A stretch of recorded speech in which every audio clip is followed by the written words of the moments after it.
Death sentences aren't always necessary for brutal killers to meet their end. Behind iron bars, fate has its own way of delivering justice.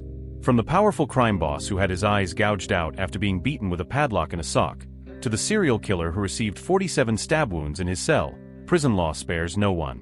Prepare yourself to learn chilling stories of criminals who spread terror through the streets but ended up tasting their own poison. Ruthless killers who, even surrounded by concrete walls and armed guards, discovered that no place is safe when their bloody past catches up with them. In the prison jungle, even the most feared predators can become prey. The Strangled Strangler. When we talk about killers who met a violent end in prison, the story of Albert DeSalvo, the infamous Boston Strangler, stands out as a disturbing example of how fate can be ironically cruel. Between 1962 and 1964, he terrorized Boston with a series of brutal murders, carefully choosing his victims, single women, between 19 and 85 years old, attacked in the illusory safety of their own homes. The police worked tirelessly to capture the person responsible for these heinous crimes, but it was only on March 6, 1965 that DeSalvo, already known to authorities for other crimes in Massachusetts, confessed to being the author of 13 murders. Each of his victims had been not only raped but strangled with ropes, stockings, and cords, a macabre signature that would become his trademark. Curiously, due to lack of physical evidence at the time, DeSalvo wasn't convicted of the murders but ended up receiving life imprisonment in 1967 for a series of unrelated rapes.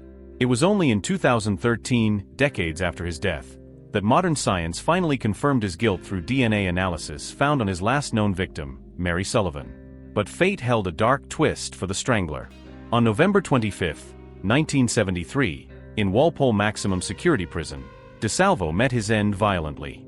In the prison infirmary, a place meant for healing, he was brutally stabbed. Robert Wilson, allegedly a member of the feared Winter Hill Gang, was charged with the murder, though he was never convicted due to a hung jury. The motive for the murder, later revealed by DeSalvo's lawyer, adds a layer of irony to his death.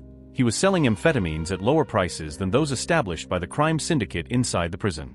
The man who once spread terror through the streets of Boston ended up dead not for his heinous crimes, but for breaking the rules of the prison underworld. If you're enjoying the video, don't forget to leave your like and subscribe to the channel. The Last Dance of the Pied Piper, From Desert to Death in Prison.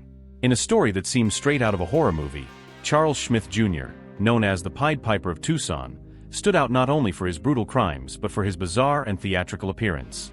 Standing at 5 feet 11 inches, he compensated for his stature by wearing cowboy boots stuffed with rags, dyed his hair black, and in a macabre touch of vanity, drew a wart on his face to appear more threatening, a mask that hid an even more terrible monster.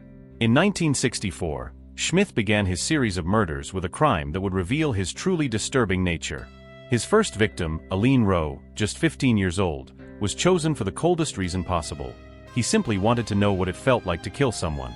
With the help of his girlfriend Mary French, 18 years old, and his friend John Saunders, he lured the young girl to the desert, where he raped, murdered, and buried her in a shallow grave. The terror continued in August 1965, when Smith decided to silence the Fritz sisters forever. First, he murdered Gretchen, 17 years old, who was having a secret relationship with him. Then, to avoid being discovered, he killed her younger sister Wendy, just 13 years old. Again, the desert became complicit in his heinous crimes. In 1966, Smith was tried and sentenced to death, a sentence later commuted to 50 years in prison. But fate had other plans for the Pied Piper of Tucson. On March 20, 1975, within the prison walls, Smith met his end brutally. He was stabbed 47 times by 2 fellow inmates. The violence of the attack was such that he lost an eye and a kidney, surviving for 10 days before succumbing to his injuries on March 30. The Strangler who became a victim, the end of Leroy Martin. Between 1967 and 1968, Leroy Martin, the Gaffney Strangler, terrorized Cherokee County with a series of brutal murders. His thirst for notoriety led him to call a local newspaper to confess his crimes, saying that sometimes there's no news and people need to do things to make news.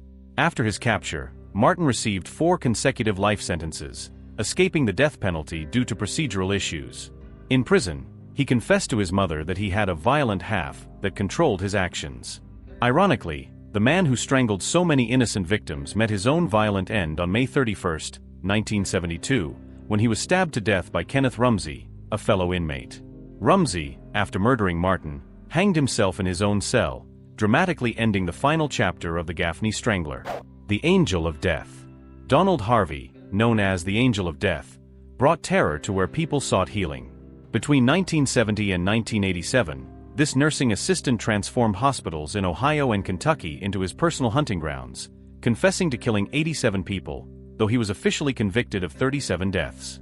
At just 18 years old, Harvey began his wave of murders at Marymount Hospital. His arsenal was varied, from arsenic and cyanide in food to lethal injections, suffocation, and contamination of intravenous fluids with hepatitis B. He went as far as inducing peritonitis by inserting coat hangers into catheters. Cynically, he claimed he was ending people's suffering. His capture occurred in March 1987. After a fatal error, the smell of cyanide detected in John Powell's autopsy gave him away. A search of his home revealed a deadly arsenal, 11 guns, 13 knives, and macabre stories written by himself. In August of the same year, Harvey was sentenced to 3 life sentences. The Angel of Death met his own end on March 28, 2017, when he was brutally beaten in his cell by James Elliott, a fellow inmate. 2 days later, on March 30th, Harvey succumbed to injuries caused by head trauma. The man who claimed to practice mercy through murder found no mercy in his final moments in prison. The fall of the crime king, the brutal end of Whitey Bulger. James Whitey Bulger, the ruthless chief of the Winter Hill Gang, dominated Boston's underworld for decades. His crime empire was so powerful that he ranked second on the FBI's most wanted list, losing only to Osama bin Laden, ironically, while being a secret FBI informant since 1974. In 1994, when authorities began investigating him, Bulger fled after being tipped off by his FBI contact, Agent John Connolly. He remained a fugitive for 16 years until his capture in 2011 in California, through an elaborate FBI trap involving his safe deposit box in a parking garage.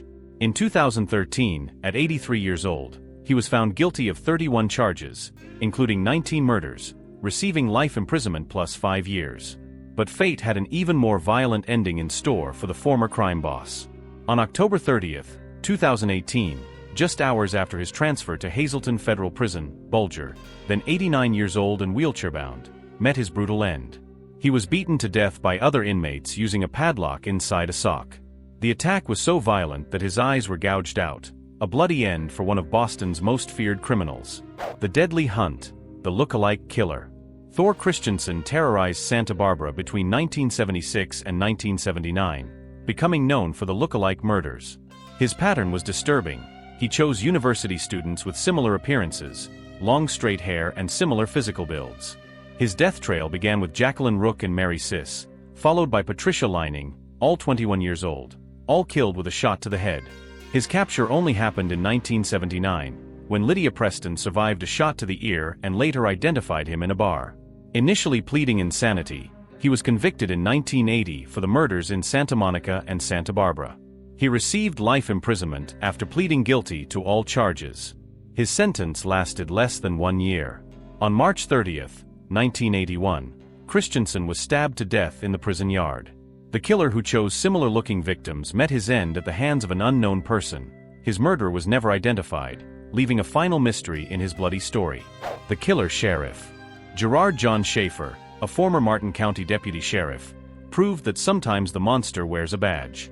Described by the prosecutor as the most sexually deviant person he had ever encountered, Schaefer made Ted Bundy look like a Boy Scout.